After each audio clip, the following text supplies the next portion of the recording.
Hello guys, welcome back to my channel and हम आज बात करेंगे पराग मिल्क फूड्स लिमिटेड के बारे में, जो कि एक पेनी स्टॉक बोला जा सकता है एंड ये मल्टी बैगर बनने की क्षमता रखता है। तो मैं बता दूं, मैंने इस कंपनी को पेनी स्टॉक क्यों बोला, क्योंकि इसका मार्केट कैपिटल काफी छोटा है। डेफिनेशन ऑफ पेनी स्टॉक में काफी मल्टीपल चीजें आती है। कोई कुछ कहता है कि मार्केट कैपिटल इतना होना चाहिए, बट 1,000 से कम का मार्केट कैपिटल है तो कंपनी डील करती है मिल्क एंड मिल्क प्रोडक्ट्स के अंदर, एंड ये एसेंशियल काम है। इसका एफएमसीजी में भी पार्ट है। तो बेसिकली अभी कोविड भी चल रहा है, तब भी इसके प्रोडक्ट्स बिकते रहते हैं मार्केट में। कोई इसे प्रॉब्लम नहीं है सेल्स करने में। कोविड के टाइम पर भी डेफिनेटली थोड़ी सेल में डिप हुई होगी, लेकिन कोई प्रॉब्लम नहीं है कंपनी को। एंड इसके अंदर बहुत ही बड़े बड़े ब्रांड्स आते हैं। आप देख सकते हैं कि गो चीज इसके अंडर आता है, गोवर्धन घी एंड गोवर्धन के जितने प्रोडक्ट्स हैं वो इसके अंडर आते हैं। इसके पास अपना खुद का प्रोटीन भी है एंड पैक्ड फूड में पैक्ड मिल्क भी होते हैं, पैक्ड जूसेस भी देता है ये, एंड पाउडर्ड मिल्क भी देता है ये। तो इसके ये सारे अलग अलग ब्रांड्स हैं इसके अंदर, ये जिसके अंदर एक काम करता है। और लेटली बहुत ही इंपॉर्टेंट चीज एक ये चल रही है कि फ्रेश मिल्क का ट्रेंड चल रहा है काफी, एंड बहुत सारे स्टार्टअप्स आ रहे हैं फ्रेश मिल्क में। एंड ये कंपनी भी डील करती है फ्रेश मिल्क में, फ्रेश काउ मिल्क में डील करती है ये। प्राइड ऑफ काउज नाम से बेसिकली ये इनका ब्रांड है फ्रेश मिल्क के अंदर। एंड ये सबसे बड़ी बात ये है कि इंडिया में ही नहीं डील करते, इंडिया के बाहर भी फ्रेश मिल्क देते हैं ये। महाराष्ट्र में इनकी प्रोडक्शन होती है फ्रेश मिल्क की। बेसिकली काउज इन्होंने महाराष्ट्र में रखी हुई है सारी, एंड वहां से ये सिंगापुर में भी डिलीवरी करते हैं डेली। फ्रेश मिल्क अपना पुणे से सिंगापुर एयरलिफ्ट कराते हैं, उसी दिन कुछ ही घंटों में एयरलिफ्ट करा के डिलीवर कर देते हैं, पूरा अच्छे से पैक्ड करके लेके जाते हैं। तो आगे बात करते हैं कंपनी के बारे में। ये सब कुछ इसकी प्रोडक्ट की रेंज है, जो कि आपने डेफिनेटली कभी ना कभी आप इन सब चीजों से एनकाउंटर हुए होंगे। काफी अच्छे प्रोडक्ट है। नंबर 1 घी है कहलाते हैं कि गोवर्धन घी है। नंबर 1 सेल है घी के मामलों में गोवर्धन की इंडिया के अंदर, एंड नंबर 2 चीज के अंदर इनकी सेल है। गो चीज की सेल नंबर 2 है इंडिया के अंदर। ये कुछ कंपनी की अचीवमेंट्स है कि किस साल उन्होंने कौन सा ब्रांड शुरू करा, कौन सी चीज एक्वायर करी। तो आप ये सब डिटेल मेरी वेबसाइट harshitaluwalia.com पर जाके चेकआउट कर सकते हैं। कंपनी बहुत ही डाइवर्सिफाइड कस्टमर में डील करती है। बेसिकली डाइवर्सिफाई से कहने का मतलब ये है कि ये B2B भी काम करती है, B2C भी।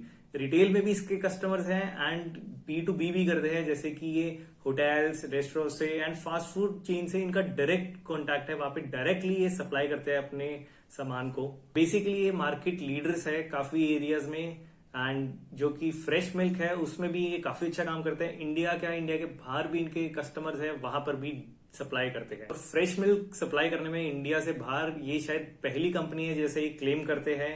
तो ये सारी कुछ इनकी डिटेल्स है, जिनको स्किप करके अभी हम पहुंचते हैं इसका प्राइस क्या चल रहा है। प्राइस इसका बेसिकली चल रहा है 107 रुपीज, जो कि काफी गिर चुका है अपने ओरिजिनल प्राइस से। इसलिए मैं इसको पेनी स्टॉक की कंसिडरेशन में डाल रहा हूं, क्योंकि इसका मार्केट कैपिटल काफी कम है।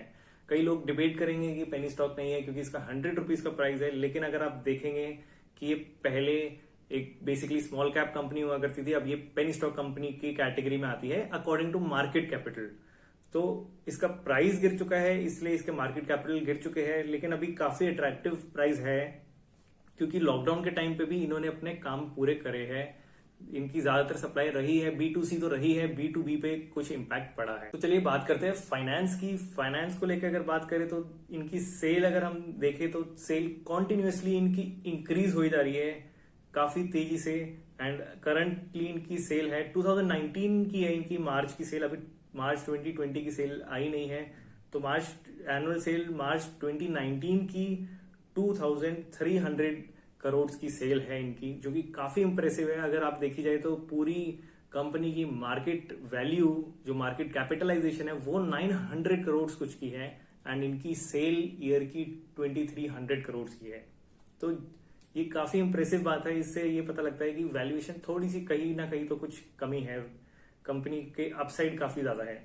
और बात करें कि इसके प्रॉफिट पे जाते हैं, एक बार एक नजर मारते हैं नेट प्रॉफिट पे। नेट प्रॉफिट भी इन्होंने कॉन्टिन्यूसली इंक्रीज करे हैं, और सबसे अच्छी बात है कभी भी इन्होंने लॉस बुक नहीं करा, हमेशा कॉन्टिन्यूसली प्रॉफिट इंक्रीज करे। एंड अभी करंटली मार्च 2019 के एनुअल प्रॉफिट्स 120 करोड़ के है। बहुत ही अच्छी बात मुझे लगी कि कंपनी डिविडेंड देती है, तो 10% इनका डिविडेंड रेट है, जो कि काफी इंप्रेसिव है। मुझे इतनी छोटी कंपनी में अगर आप पेनी स्टॉक में अभी से डिविडेंड ले सकते हैं तो इससे बढ़िया बात क्या होगी। इससे ये पता लगता है कि कंपनी के पास कंसिस्टेंट प्रॉफिट है एंड प्रमोटर्स की इंटेंशंस अच्छी है, कंपनी में वो चाहते हैं अच्छे इन्वेस्टर रहे। एंड डिविडेंड मुझे सबसे अच्छा इसलिए लगता है कि आप बेसिकली कंपनी में इन्वेस्ट कर रहे हो, उसकी जो वैल्यूएशन बढ़ेगी वो उसका तो बेनिफिट आपको मिलेगा ही साथ हर साल आपके पास कुछ रुपए आते रहेंगे डिविडेंड की फॉर्म में, जो कि टैक्स फ्री होंगे। लेकिन ध्यान रहे कि अब से डिविडेंड पे टैक्स कंपनी नहीं पे करेगी, अब से हमें एज ए इंडिविजुअल पे करना पड़ेगा अपने इनकम टैक्स में। तो let's check out shareholder pattern क्या है, कितने परसेंट कौन होल्ड करता है।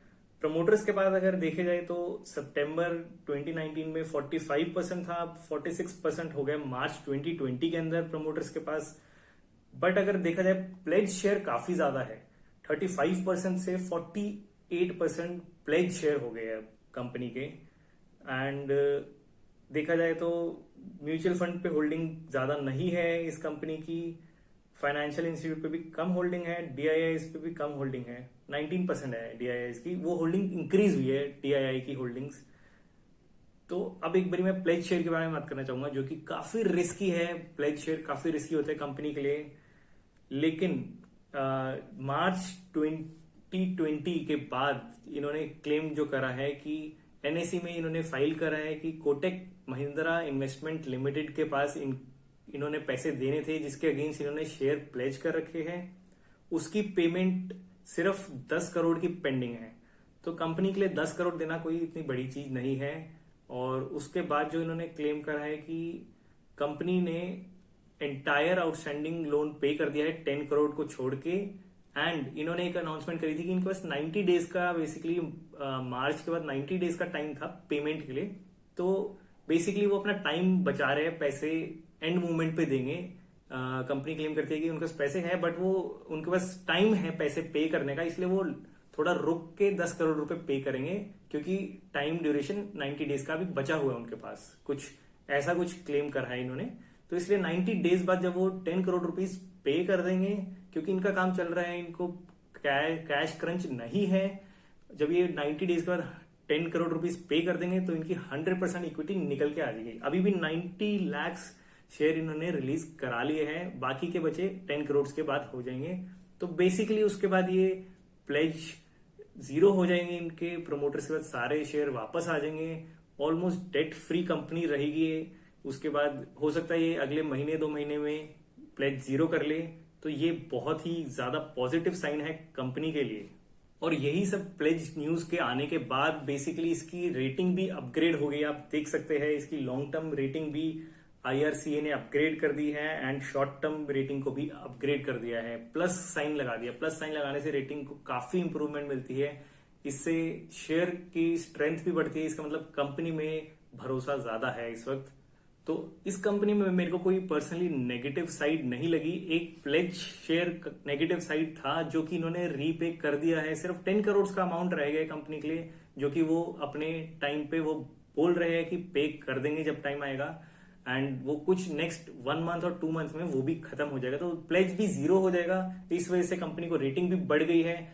तो देखते देखते मुझे लगता है कि कंपनी काफी स्ट्रांग है एंड बहुत अंडर वैल्यूड भी है मेरे हिसाब से। जिस हिसाब से इनका सेल्स का फिगर है 2000 के प्लस है, 2000 करोड़ के प्लस सेल फिगर है इनका एनुअली, एंड मार्केट वैल्यू सिर्फ 900 करोड़ की है। तो मेरे हिसाब से काफी अट्रैक्टिव है। पराग मिल्क फूड्स लिमिटेड काफी अनपॉपुलर स्टॉक है, लेकिन इसके ब्रांड काफी रिनाउंड है। तो कभी कभी होता है कि ज्यादातर ये मिस आउट हो जाता है कुछ स्टॉक्स मार्केट के अंदर, तो ये उन्हीं में से एक स्टॉक लगता है मुझे, इसी वजह से ये अंडर वैल्यूड रह गया है। तो definitely check out this stock once. और पराग मिल्क फूड्स का फ्यूचर भी काफी स्ट्रांग है। बेसिकली ये जिसमें डील करते हैं मिल्क के अंदर, ये काफी एसेंशियल प्रोडक्ट तो है ही, हम सबको पता है मिल्क एंड उसके मिल्क प्रोडक्ट्स के हमेशा नीड रहती है। इंडिया में तो स्पेशली मिल्क एंड उस मिल्क प्रोडक्ट की नीड हमेशा रहेगी। और अनऑर्गेनाइज सेक्टर में इसका ज्यादा काम होता है, ऑलमोस्ट 80 to 90% काम अनऑर्गेनाइज सेक्टर में होता है, सिर्फ 10-15% के अराउंड ऑर्गेनाइज सेक्टर में काम है। जिस बारे में हम सब जानते हैं। बाकी अमूल, मदर डेयरी जो इसके कॉम्पिटिटर है वो पब्लिकली लिस्टेड कंपनीज नहीं है, तो उस बारे में हम कह नहीं सकते वो कितना अर्निंग करते हैं। बट ये पब्लिकली लिस्टेड कंपनी है, इतने बड़े ब्रांड को सर्व करती है। गोवर्धन, गो इसी के अंडर आते हैं सारे। तो इसलिए मेरा ये मानना है ये सबसे ल्यूक्रेटिव कंपनी है इस सेगमेंट की। एंड धीरे धीरे जैसे इकोनॉमी ग्रो कर रही है एंड सारे सेक्टर ग्रो कर रहे हैं, ये सेक्टर भी ऑर्गेनाइज सेक्टर की तरफ मूव हो रहा है काफी तेजी से। एंड इसमें पराग मिल्क सबसे बड़ा प्लेयर दिखता है जो कि पब्लिक लिस्टेड कंपनी के अंदर है, तो इसको सबसे ज्यादा बेनिफिट होने वाला है। एंड आई बिलीव कि इसके इन्वेस्टर्स को भी बेनिफिट होगा। And thanks for watching this video and मेरे चैनल को सब्सक्राइब कर लीजिए, मैं इस तरीके की वीडियोस लाते रहूंगा।